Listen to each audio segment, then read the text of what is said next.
Welcome, everybody. Thanks for listening. We are in the studio today with Noel Comeaux, and I apologize in advance if I mess up your name.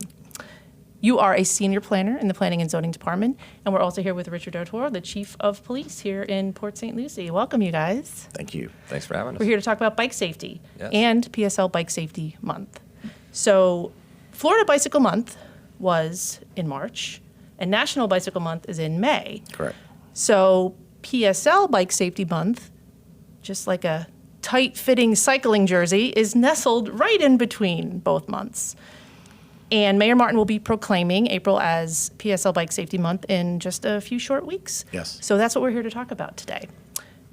Now, Noel, you are new to the city. Correct. So talk about why you decided to create PSL Bike Safety Month, and what's the ultimate goal here? I'm extremely excited that the mayor's decided to proclaim it. I used to live in Washington, D.C. for about 20 years, despite being from New Orleans originally, and seeing the difference in the cultures between New Orleans, for example, is very vehicular friendly, vehicular prone, like Florida is.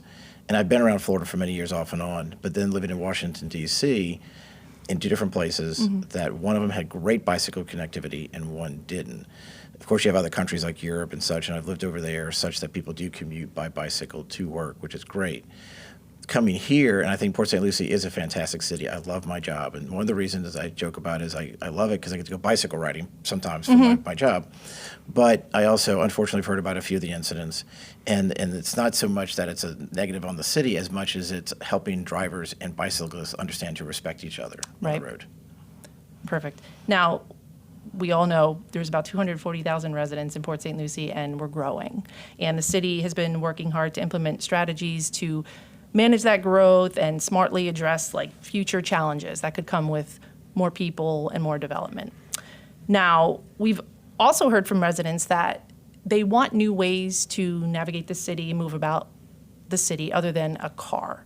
So what does cycling and bike paths and bike trails, how does that fit into our multimodal plan? For you, Noel, first. What's your reaction to that? In general, which is great to work with Public Works, because I'm in planning and zoning, in that it's a system, right? So we have roadways that most people think of for driving around, and I like cars too. I have my old cars, so the mere point is I can understand that. But at the same time, this system entails other modes, obviously pedestrian, bicycle, transit. But looking at only bicycle for the moment, you have even within itself a system. You have separated paths. So we have bike lanes, and to clarify language, that's what's on the road and that most people see painted. Then we have bike paths. Then we have you have the lanes that go through traffic circles and roundabouts, and people what they say about that. And we have crosswalks. We have all these different parts of our infrastructure system that could be better utilized to also, and obviously in a more safe way, that people understand how they can best utilize that system, not only for recreation, but for going to work possibly. As the city grows, we got to get ahead of this before the city grows to the point that all we are is vehicles. Right. Now, Chief, statistics show that bike accidents have actually gone up significantly in like the past 2 or 3 years, nationally and, internationally everywhere. Does our department measure those statistics?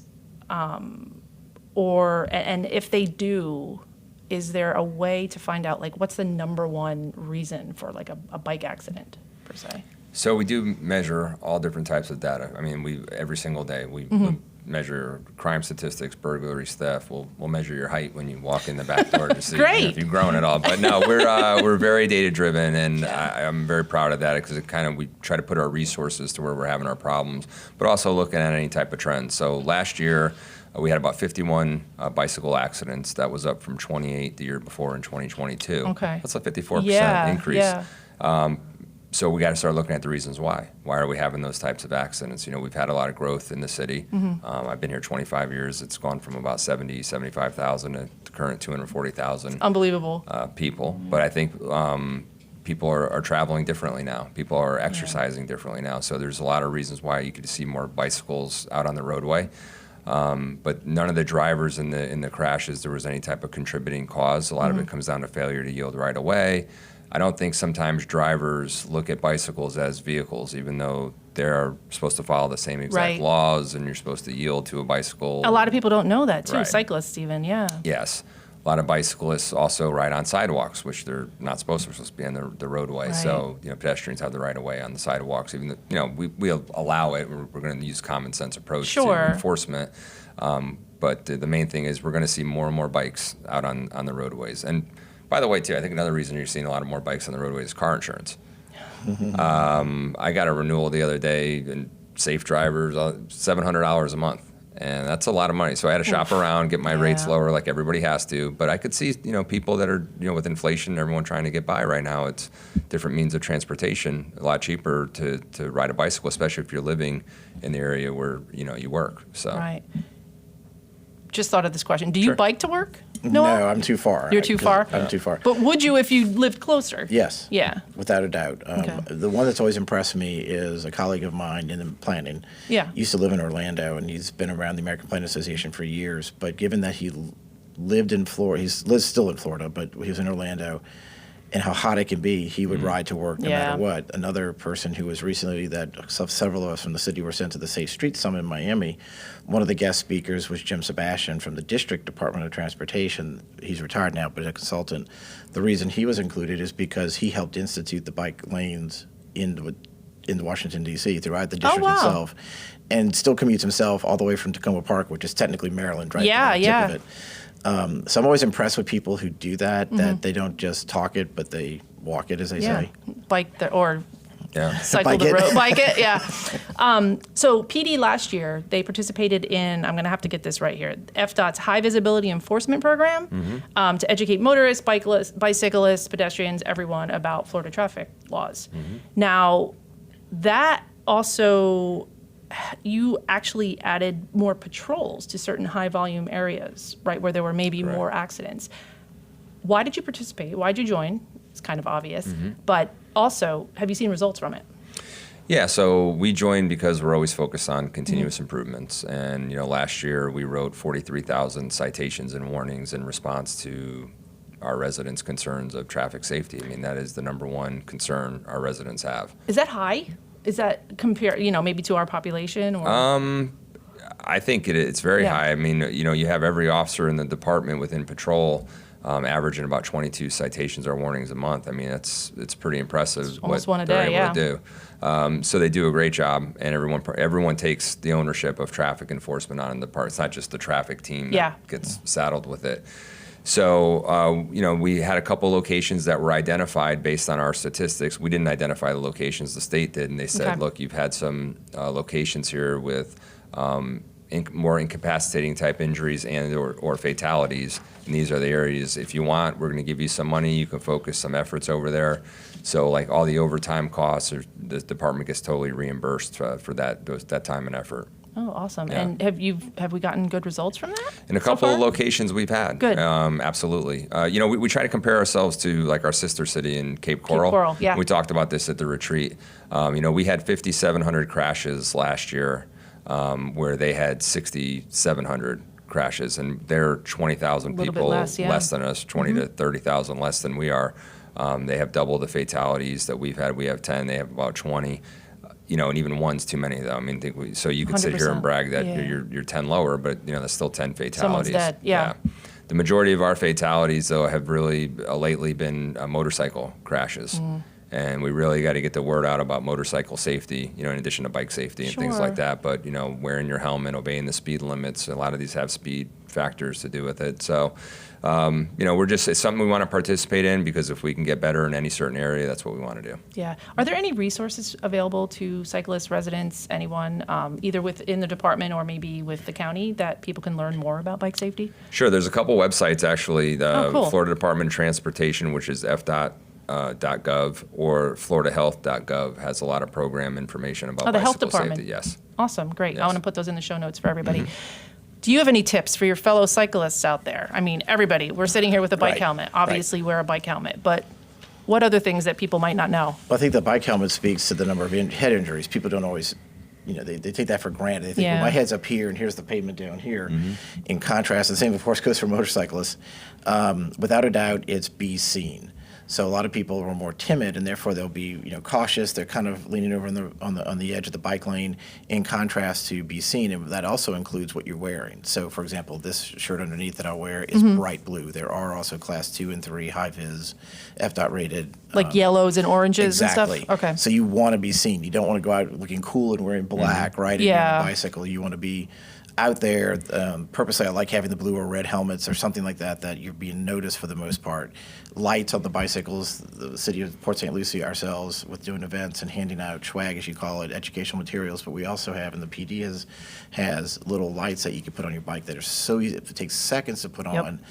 On a similar note is I had put a couple of the lights on my bicycle for an event this past weekend. Accidentally left them on because you're doing them in the day, right? But I still put them on. Right. Forgot about the bike on the back of the truck and went to check it that night, and these things ran for 12 hours straight and were still good. blinking. So they really last a long time. So can you? I used to ride as well. We could just charge those and like a power cord, or some of them battery powered, or mostly like USB or something. There's different types. The older ones and some of the ones I have will have little small replacement batteries you buy from Lowe's, but I think the new ones are not. They're just disposable, but they last forever. Forever. Like Good. I said, 12 hours straight of just blinking was impressive. Yeah, because in my opinion. people don't realize too. I don't think a lot of people ride their bike at night when it's Right. dark. But if it's hot in the summer, we used to ride in the summer. We would start maybe riding at we would try to start later when the sun came up, but sometimes that wasn't possible if we were doing really long miles or whatever. It's dark in the morning. Right. It's dark at nighttime, sunrise, sunset. So you have to have those lights on. So that's good. That's important. It's lights, it's reflectors, and it's interesting because riding up in D.C., the focus was having not the coolest bike as much as saying the most efficient bike. So even if I rode on paved trails on a mountain bike, we were stripping the bikes down because you're on separated trails, separated paths. In contrast, if you're riding the urban environment, you should have those reflectors on your wheels, on your bike, sideways, forwards, backwards, as well as lights for nighttime. That was a nice segue here because I want to talk about biking trails in our parks.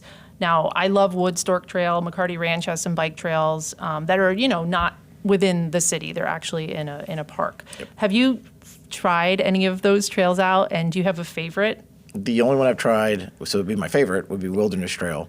But out that way, I should say, because it's getting developed. But the point is I like having part of the urban environment as part of what I do. So Parks and Rec, without a doubt, for the cities, great resource in what they do for the city and what they're going to be doing in the future with their development. That being said, as I was mentioning, I like riding the trails because I have the mountain bike that has the combination tires.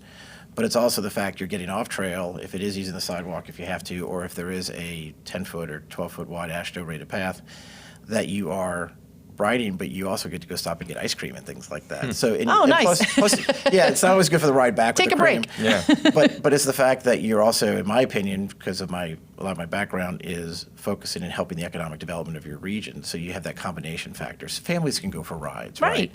Just that kind of having destinations as the city changes, as the city of Port St. Lucie creates these commercial pockets within it. Chief, is there anywhere in the city that you see the most cyclists, bicyclists, or anything? Either one of you? I see a lot in the main thoroughfares like Crosstown. I see a lot of biking groups, the cycling groups that do that. It's a busy roadway, but when you're in a pack like that, and there's a big more bike lane. Safer. Yeah. One thing I noticed in a lot of different cities, including Port St. Lucie, the bike lanes are all getting painted green. Do you know the reason behind that? You might. Something about Noel. visibility, or It's about visibility. Indian River County has been doing just because of the cost too. Yeah. But they're doing segments. So if there's a cross street to it, they'll Right. put the green in. I've talked with Emily Sider in our Public Works Department. They are looking at that and do have that ability budget-wise. Okay. So they intend to start looking into it for the contractors to do, so that if you're, like you said, a lot of people, I think, especially we have a lot of generations within the city, that you're seeing the white stripes. Well, after a while, you just kind of assume these white stripes are everywhere. Green kind of makes you look, and Stand maybe out. even drivers Right. be more aware.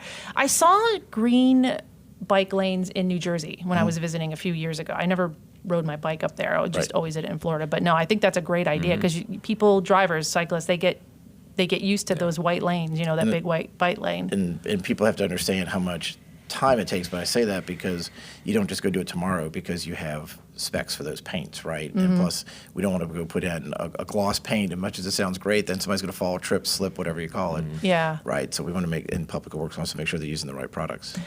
So back to PSL Bike Safety Month. You've had a few events already, I think one, and then you One. have a couple coming up. Talk about them. So this past weekend rode, and I'm not trying to tout the companies as much as say that we're balancing this effort between all the different organizations within the city. This past weekend was riding Saturday morning with Sprockets Adventures. They do a 10-mile ride in tradition. Cool. It really was fun. I'll come back to that relative to the feedback. But then this Thursday, everything's changing at the moment.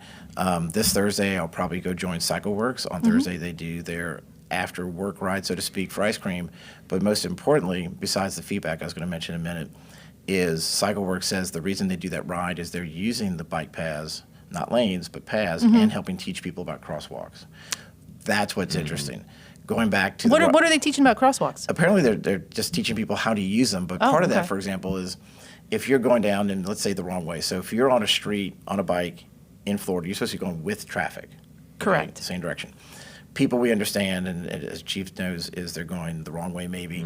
But part of this factor is they're coming, even if they're legal or not, but they're coming and the driver's turning right and looking to the right, or I'm sorry, looking to the left.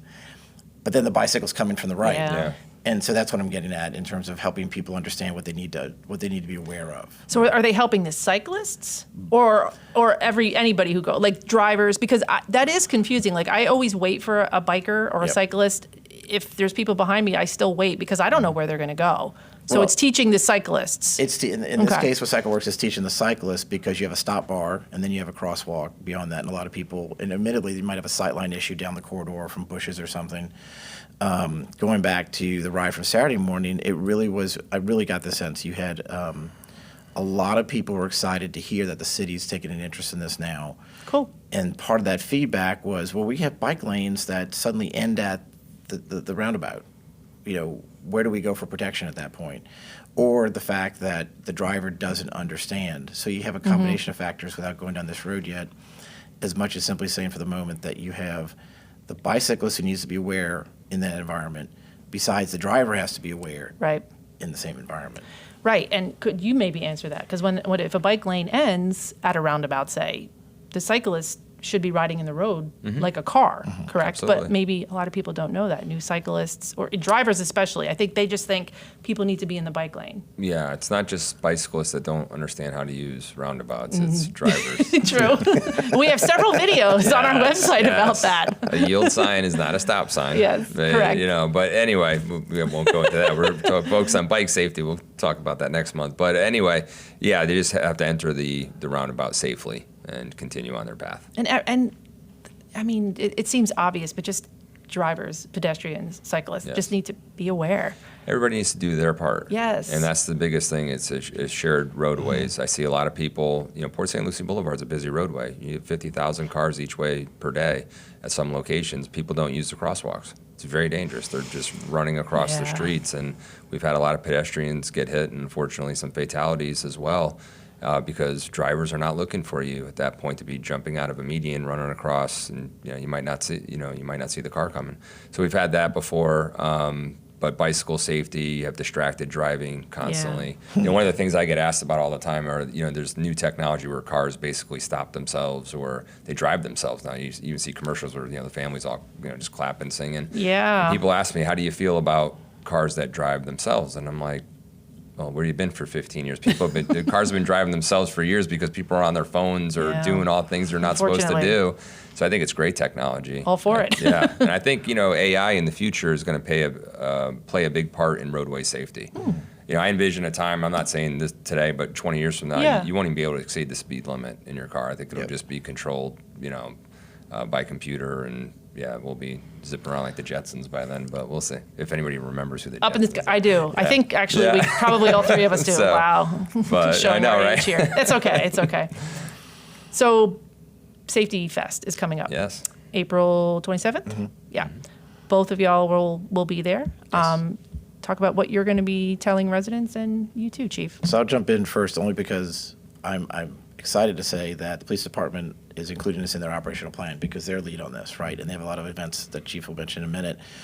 Our role will be will be to have a pop-up tent and the St. Lucie, TPO may join us under our tent. Oh, nice. But to provide materials to people. So it's not the riding this time, not riding a bicycle and getting feedback as much as it is providing information, not only for drivers, but for example, even to children, which I brought with me, some of the coloring books, like Oh, cool. Practicing Bike Safety. Nice. That children can learn from that. And, the kids that aren't realizing what they're doing yet, they're just coloring this in, it looks cool. Yeah, well. But without a doubt, it sinks They're in. getting educated, yep. So it's providing all these materials. Besides, I mentioned lights. We're working on getting wristbands for pedestrians as well, the lighted ones that you're out, even if it's dusk, and you're walking your own neighborhood. It may not be a high-volume neighborhood, but it's the fact that you can be seen. It just happens, right? People Yeah. don't think of these things.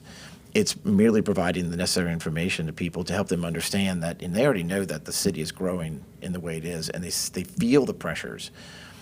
But we don't want them to assume that, well, didn't you see me? Because you have a 4,000 or 5,000 pound vehicle versus a 200-pound person or bicyclist, right? Yeah. There's a big difference in that ratio.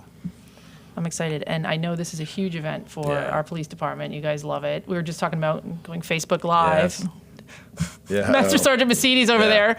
We'll have to learn how to do that before April 27th. So talk about why this is such a great event for you and why you guys love it. We love the Safety Fest. It's been around for years. DLF Media has been really pushing it for a number of years, Doug Farrell, and it's a free event for families. They can come out and learn about all things safety. It's a Clover Park, right? Right, yep, in Yep. the parking lot there. Cool. I think there's a game right afterwards. Oh, nice. Usually. Awesome. It's So like the they get- Boston Marathon. Run the marathon. Yeah, they do with the actually game. a kids fun run in the morning for education, I believe, as Oh, well. awesome. So they do a little Great. 5K.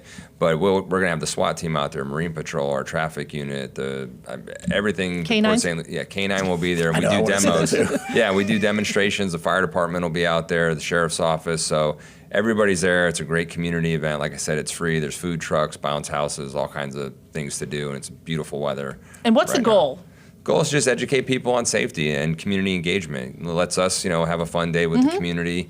Some of the things we deal with aren't always positive. You're dealing with a Yeah. lot of conflict from time to time, but this is a very supportive community. I think part of that reason is because of the community engagement we do so consistently, Yeah. and it's just a great day. It's a very fun event.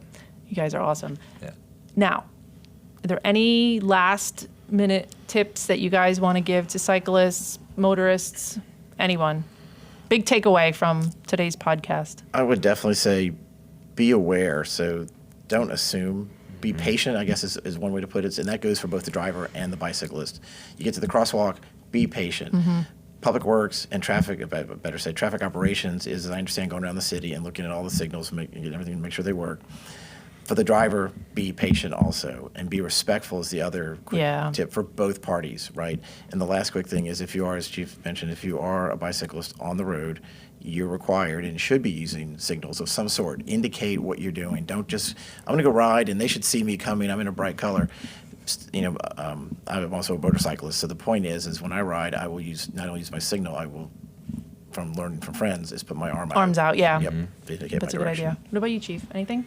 I think he summed it up. I just think never assume anything, and it's a shared responsibility on the roadways. We all have to do our part to make sure our roadways are safe. Patience is huge. I mean, nowadays everybody's so impatient. And everyone's in a hurry. Leave Everybody's in a early if hurry. you have to. Yes. Traffic is heavy Yes. right now. So yeah, we always tell people leave early. Just be kind and respectful on the bike and in your car. Absolutely. Hopefully everybody can do that. So we ended the bike safety portion of the podcast, and now we're going to do our 10 questions, which I'm really excited to hear the answers for. So we used to use a timer, but if we have two people, so we're just going to wing it. Okay. So I'm going to say something, a question, and then you guys can answer. We'll have Chief go first, okay? Okay. Favorite food? Steak. Favorite food? Steak and seafood. Okay. Favorite movie? The Godfather. Nice. I will say I'm very curious about the new Ghostbusters movie because I'm older and saw the Yeah, we remember the original. So I want to see the new one. Okay. Favorite hobby? Golfing. I kind of think I remember hearing about that. Water skiing complemented by bicycling. Okay. That was probably a dumb question for you. I would hope that you would say cycling, but I'm glad. Water skiing, it too. all has the means. Favorite singer or band? I like Hillsong United. I don't know. Who They're a Christian, Okay, contemporary cool. Christian band. They're really good. Hillsong United. Hillsong United. All right, I'm going to look them up. They're good. What about you? I'm going to go with a good Florida local. Derek Trucks of the Tedeschi Trucks Band. Awesome. Great. Favorite book? My Maxwell Leadership Bible. Awesome. I'd say leadership and self-deception, thinking out of the box, because it also amounts to how you think. It's really good by the Arbiter Institute, how you don't realize what you're doing. So what I do, you have a reaction to.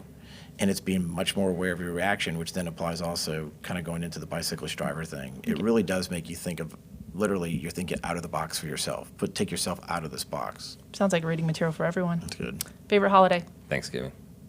Christmas. Sorry. Christmas. Oh.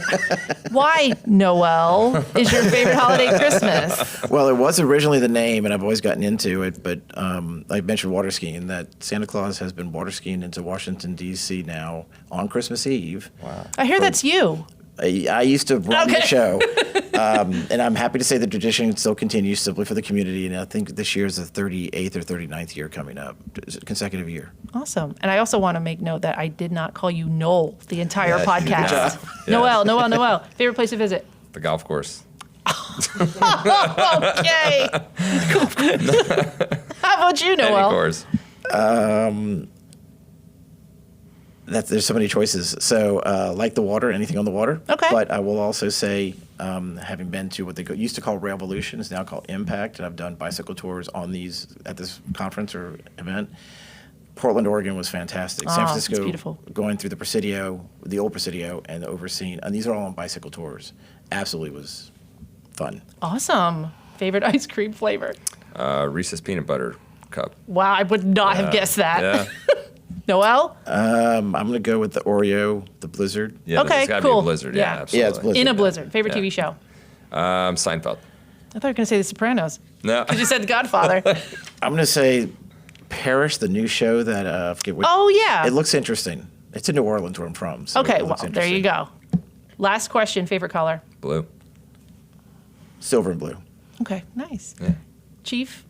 Noel, not Noel. Yeah, that was close. That was close. No, I had it. She had to pause for a minute. Thank you so much for taking a few minutes out of your day to talk to our listeners and viewers about bike safety. It's super important, especially in a growing city. And we will see you guys both at Safety Fest on April 27th. Great. All Thank right. you so much. Thank you. All right. Thank you very Appreciate it. much.